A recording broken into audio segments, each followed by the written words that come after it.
Parang si ano, G, ulit-ulit. Let's go welcome our black racing first Chaco. Chaco is our Molugan Nakati. Sandy's name is Chaco Mongola Sandy. Each version is on a different visa under the large rat along the white Nakati.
Scientific name is Kakatuwa galerita.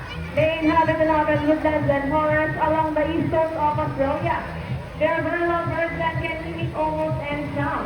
They typically of seeds, nuts, fruits such as durian, the vitamin number 9, and they also have corn. Now guys, do you think Dazzle has the ability to find the hidden object? Yes, let's say, you can do it, Dazzle! Come on, Dazzle, find the hidden object for us. Look, look, look.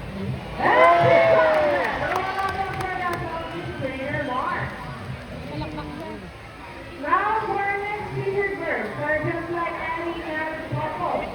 Monogamous, meaning they will be made for partners for life. We will not be right, but as any couple will have in a relationship, there will always be battle. Meet Chansey and Rocky, our beautiful pair of macaws. And today, they will battle now to see who's the best in the basketball game. But once they start off, I'll be inviting you a winner. All the winner board, Chansey, come on girls. Let me hear you say, Chansey, Chansey, Chansey. And how about the boys? Let's hear more Rocky. Rocky, Rocky. Alright, first ready, there's ready, let's go! Here's Rocky on the first ball, followed by Chansey. Then go for Rocky, let's see who's going to win this one high. And for the last ball, Rocky wins! Peter April, what do you say about that defense this time? Okay, we want another race. Do you want another race for your GB? Are you sure about that? Do you want Chansey to do it again? This time I guarantee you that Chance and I will win. So what race do you have in mind? I'm thinking about the ring race. And what is the ring race? The first bird who can drop two into the hole, that passes the winner, and that is the ring race. Ano ba yun? Baka naman, tuloy-tuloy. So the ring race is from the remember that boys already on 1 point. So girls, let's turn over for Chansey to win this one.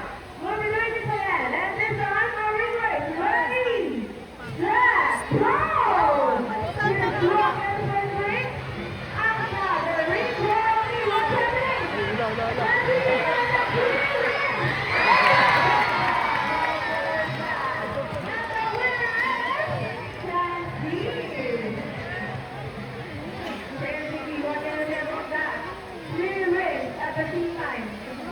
What was that, Trainer April? You guys cheated.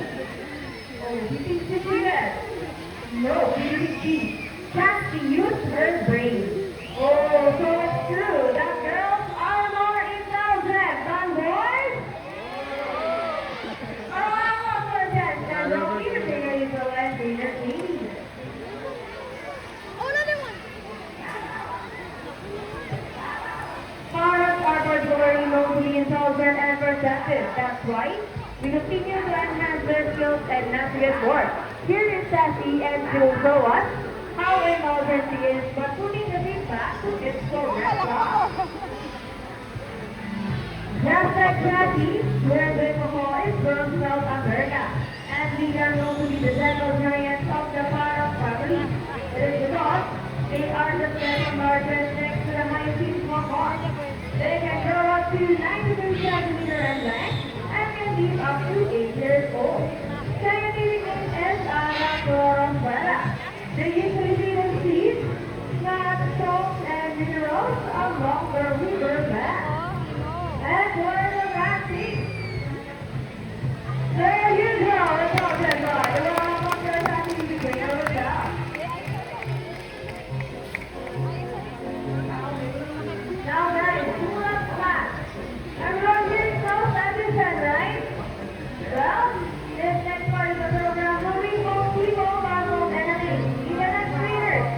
Do you think birds can do that? But before we go, our mathematical wizard, I'll be needing two numbers between 1 to 50. So any numbers between 1 to 50? Okay, so the first number is number 10. How about the second number? Okay, so the second number is number 4.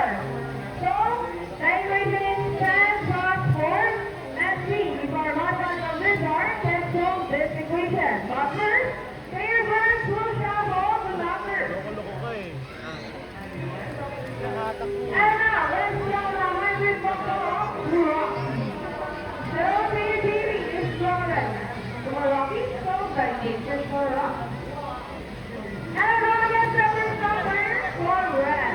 But, how about the second number?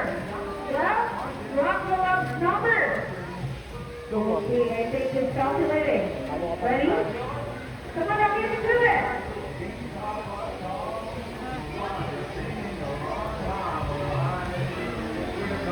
And he gets it number 4. So, people still,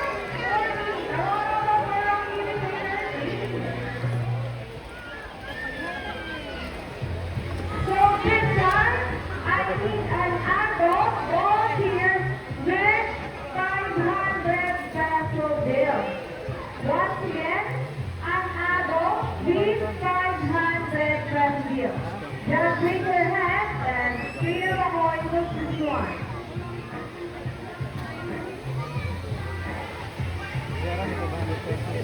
Okay, anyone got that? Second hand right here in front. You will notice the words in our show are mostly products. That is because we are highly intelligent, charismatic, colorful, and usually in time. And we have a good memory that can remember even the smallest details.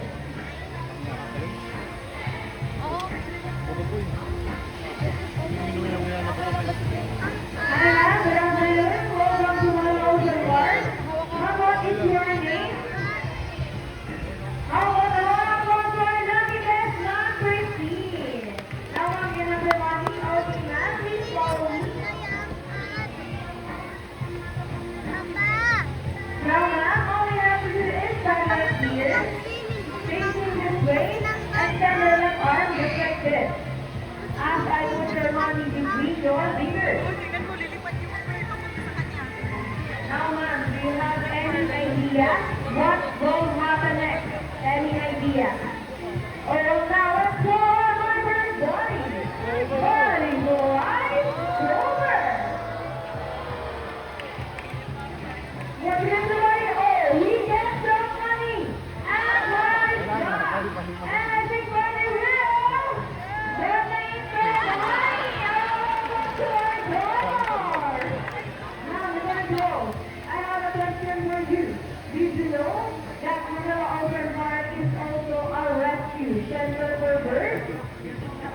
Well, now you know your money will no longer away as your burger people. You may now go back to your seat and enjoy the rest of the show. So I don't know, Starbucks, 1,000 pesos this time.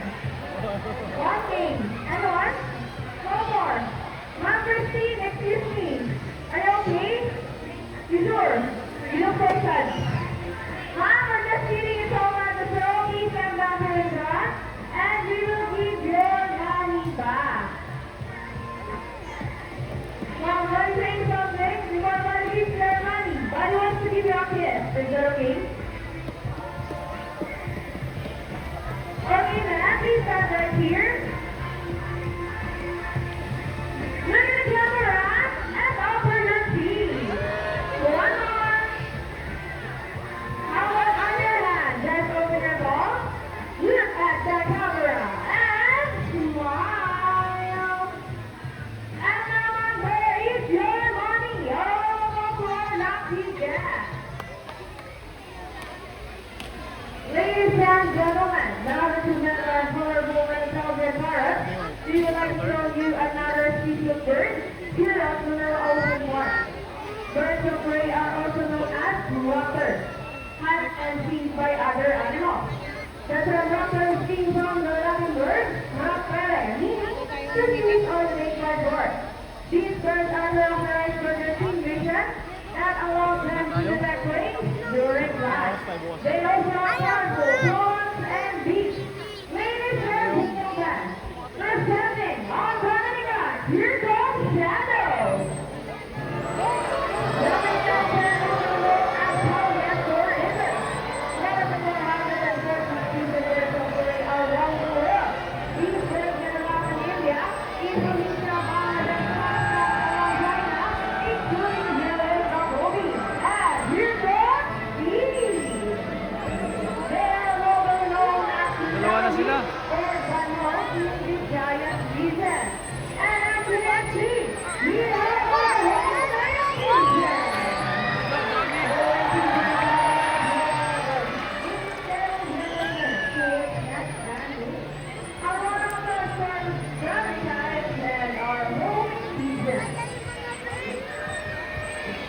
Here at the mountain park, we believe that there is hope. We have of electricity. Now guys, you know that we are.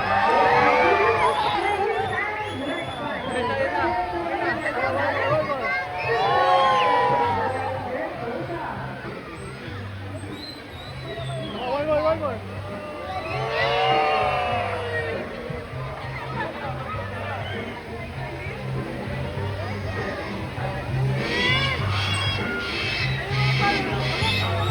See, there's our love words in Europe. We believe that children have good money. Ladies and gentlemen, we all hope these are our show. Are the birds spectacular?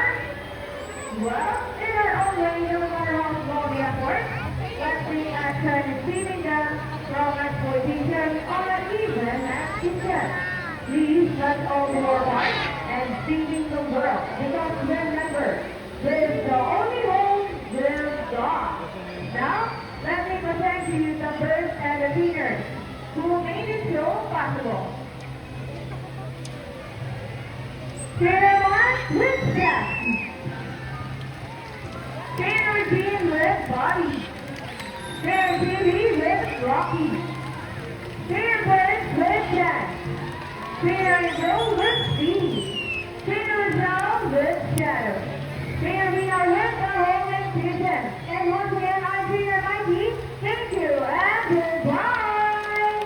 By the way, guys, please remain on your seats and also have a sea lion show. Thank you. Wala yung sila. Mamaya na meron sila. Ay, ba naman? Parang ano na lang yun eh. Oo nga, no? Nakisabay lang.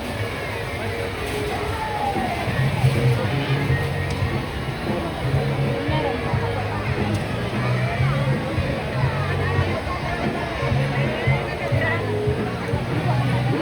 Hello?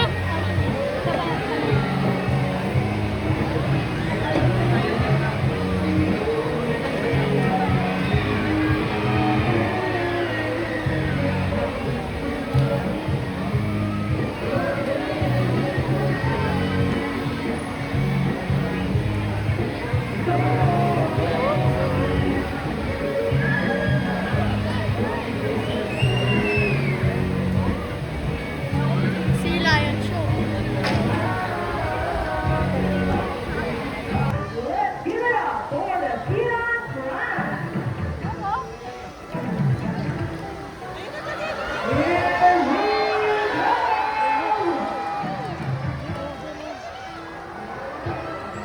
Hello, happy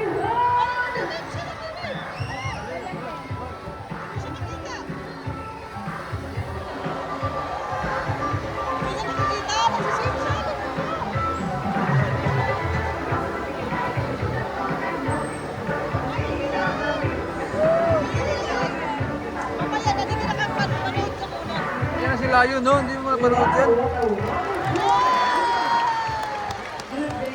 Ay, shades mo. Mag-shades ka para maglaro maayos. And I'm going to bring to my Sea Lion fans together with the trainers one of the time. On the left side is the eldest female South American Sea Lion that we have here. And according to our trainer, she is the mother. Wow, something there. Her name is Jenny. Together with birthday. One on the other side is the youngest female South American Sea Lion that we have here. And according to our trainer, she is the sexy, yeah. Oh, not the shy girl. Her name is Sandra. Together with her baby. Say hello. Now guys, let's continue. Do you have any idea what about this or better do we come up? Any idea? Do we have better? Well, let's ask them. Hey ladies, do you have better? The answer is no. It's actually because of their front slippers, which are shaped like a bird's wing. See those? The brown Philippines can also be considered as wing-footed, since their slippers do not so long like wings. And in fact, they appear to be flying underwater Ika na dun. as they swim from lake to lake like Silang Run. Ayaw niya pala ng sila yun. And did you know, they're often thinking like a fuel because they do burn much alike. When some big land sets between seal and a sea lion is the fact that they have bigger front livers. And they can also turn their back livers something two cannot do. Under top, they can walk right while on the land. Sila yun. And there's a fun demonstration. Up on their comes their sea lion brand. And you know guys, they have this long and flexible neck. Flexible, won't that be down? So flexible, right? Up on the top, and see as you can see, their bodies covered with a tinkle of short hair. And their whiskers have the sea lion's dance of blood. Because they observe by birds, which say that dancing is nice. Hey! And you can also use their whiskers to repeat navigation or to detect bad winds from playing in the water. And their small feathers gives them a good sense of hearing both above and below the water surface. Sea lions and marine animals can see both above and underwater. They have a keen eyesight but strong color vision. In the wild, they inhabit water close to the shore, not like this beside home, and they have a compass for rocket vision. They have excellent strong abilities, which can easily scale rockets.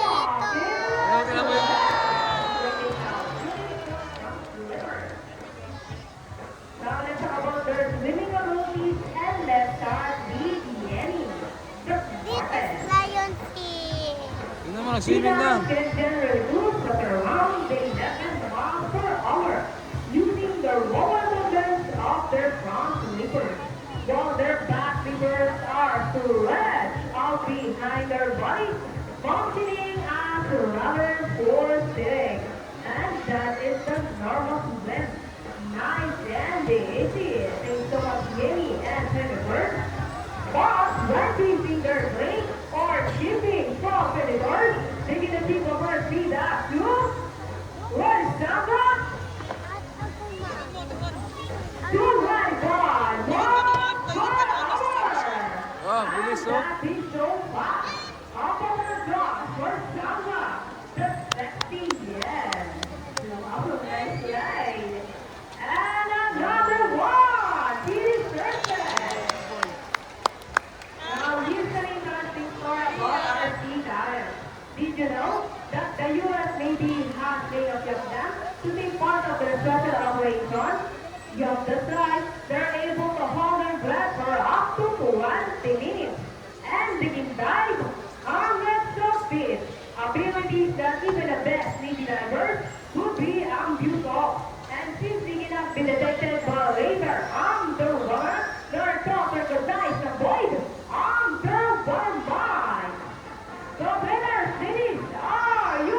This time, could you please join our Zealand fans today? Salute.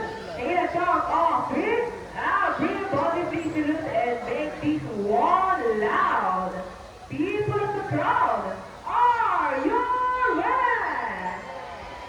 Hey guys, I can hear you. Are you ready? Now let's count. 1, 2, 3, salute. Now keep going. Thank you so much. For Zealand's road in search, I'm very corporate witness from the world. 820. So, winners, so first, for Tingnan mo yan, tingnan mo yan. Zealand fans. And they got it. Good applause for Zealand fans. Great job, already. You got proper limit. And another one. They're asking for that. The winners. What's that? The ball. How they think they get the ball? It says 1 time. They're only almost there. Only. They're only.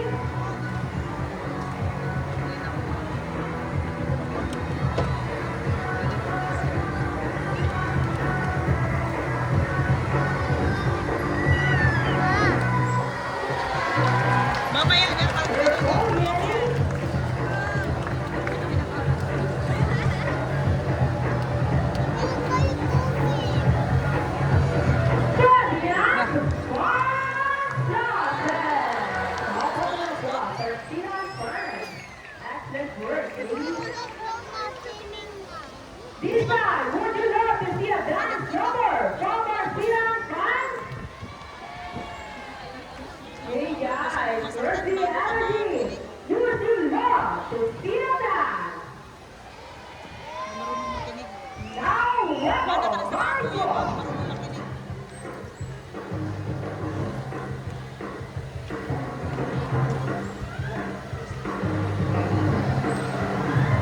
Let's go! Clap your hands, everybody! Now, ladies, go down the side by side. And up, please, go dancing! And into the water, ballet. To listen the turn. What's up, beautiful blessing? And around the world, go. Round and round. And on the outside, round and round.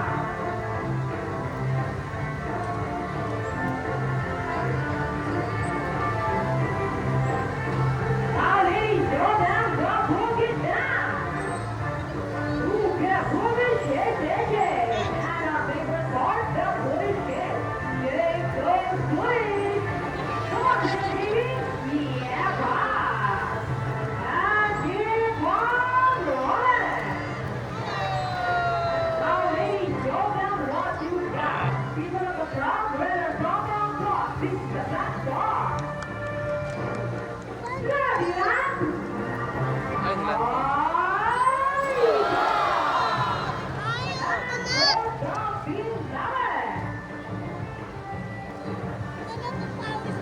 Wala mo rin. Wala tayo sa bahay. Hindi nga tayo pwede mag-swimming. Ulit.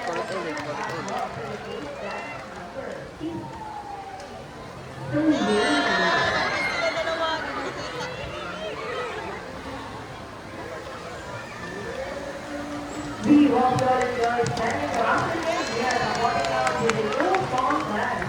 The South American sea lion, Yenny, and Santa. And we also hope that even after the day, you will experience it wherever you go. And remember that what we do here on land, going to affect our plants in the sea. Sea lions taking our bodies in a environment. So let's keep our surroundings clean